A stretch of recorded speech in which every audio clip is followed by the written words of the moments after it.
Pit lane in Barcelona was busy for 3 days before the garage door at Aston Martin finally opened. For 96 hours, the paddock whispered about delays, missed targets, and a team in crisis. But when the AMR26 finally rolled out into the Spanish afternoon, the whispers stopped dead. What emerged wasn't just a race car, it was a warning shot fired directly at the establishment. The design is radical, the geometry is baffling, and the man responsible for it admits they are months behind schedule. By the end of this video, you will understand why that delay might be the most dangerous weapon Fernando Alonso has ever wielded.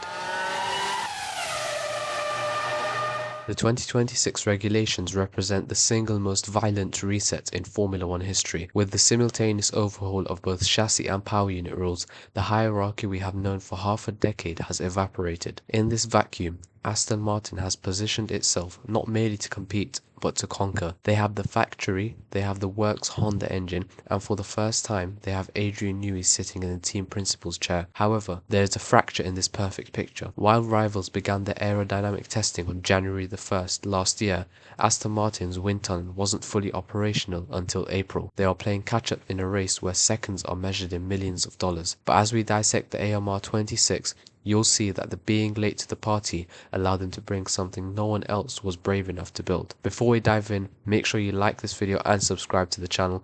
We're tracking every technical development of the 2026 season, and you definitely don't want to be left behind on the grid.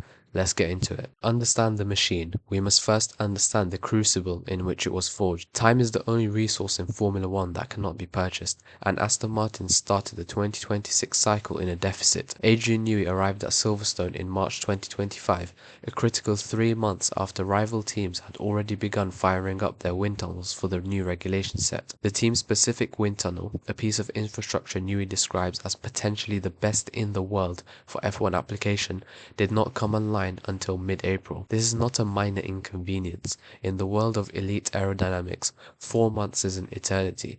It meant the research and design cycle for the AMR26 was violently compressed. While Mercedes and Ferrari were refining their concepts, Aston Martin was still calibrating the tools they needed to design theirs. This compressed timescale explains why the car was absent for the majority of the Barcelona shakedown. It only appeared for the final hour of day 4. And a limited run on Friday, logging significantly less mileage than even the newcomers Cadillac. On paper, this looks like a failure.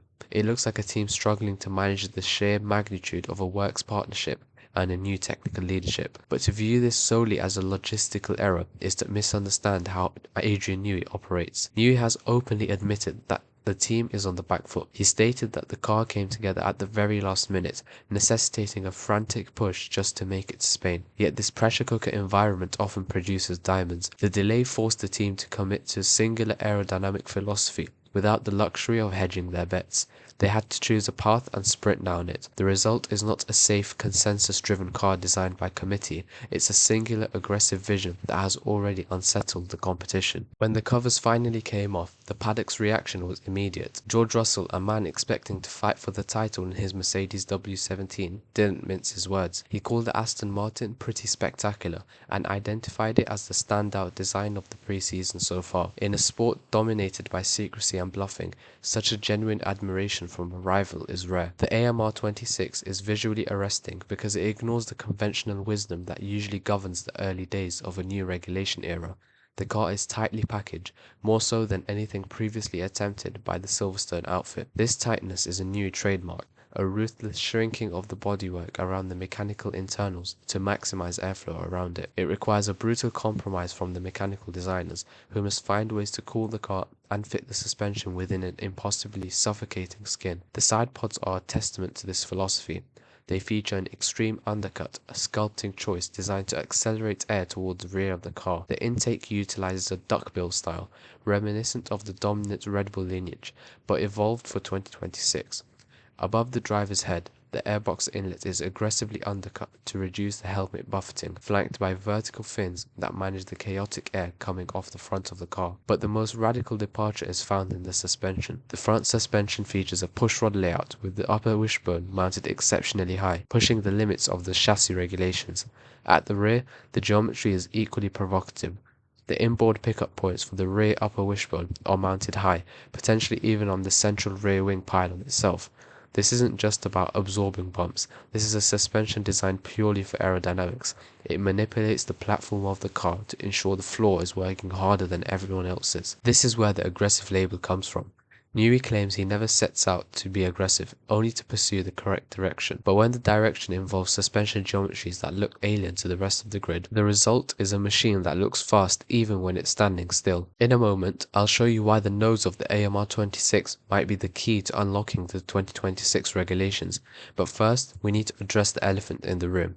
Active aerodynamics. The 2026 rules introduce movable aerodynamics on the front and rear wings to reduce drag on the straights. Most teams, including Ferrari, have opted for a conventional approach where the nose is attached to the main plane, the bottom element of the wing. This allows them to move two flaps when the active aero is engaged, theoretically shedding more drag. Aston Martin, alongside Mercedes, has taken a divergent path. Their nose attaches to the second element, meaning they only move the uppermost flap of the front wing. On the surface, this seems counterintuitive.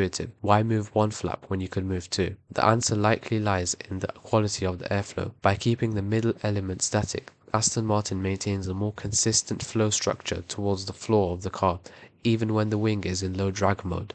It minimizes the disruption when the wing snaps back into high downforce mode for the braking zone.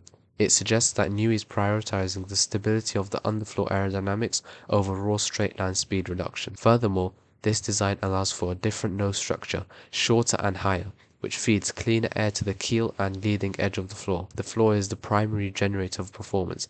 If sacrificing a small amount of drag reduction on the straights yields a more powerful and consistent floor, that is a trade-off Newey will make every day of the week. Car, no matter how geometrically perfect, is an inert sculpture without a driver and an engine. In 2026, Aston Martin reunites two forces that have defined the last 2 decades of Formula One: Fernando Alonso and Honda. Honda's return as a full works partner cannot be overstated.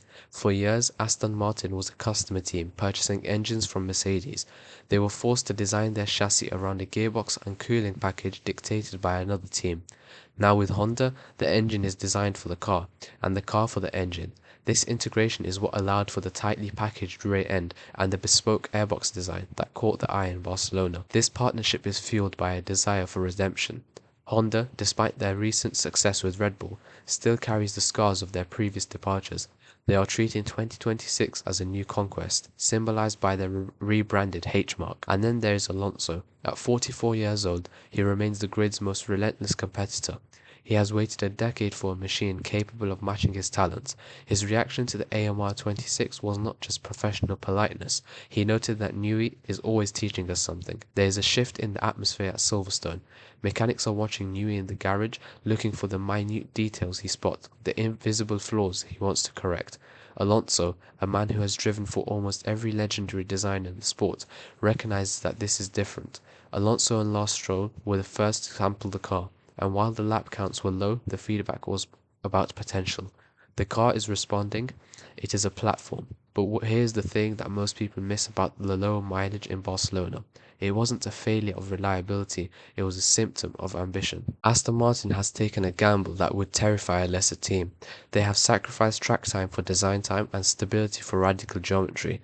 They have handed a 44-year-old legend a car that is currently a rough diamond, trusting that the combination of Newey's pencil and Honda's power can polish it into a crown jewel. But Aston Martin isn't the only team taking massive risks with the 2026 regulations. The other teams have been quietly revolutionizing the way active aero interacts with the chassis. If you want to understand the threat coming from the Silver Arrows, Ferrari and more, click the video right here and I'll see you there.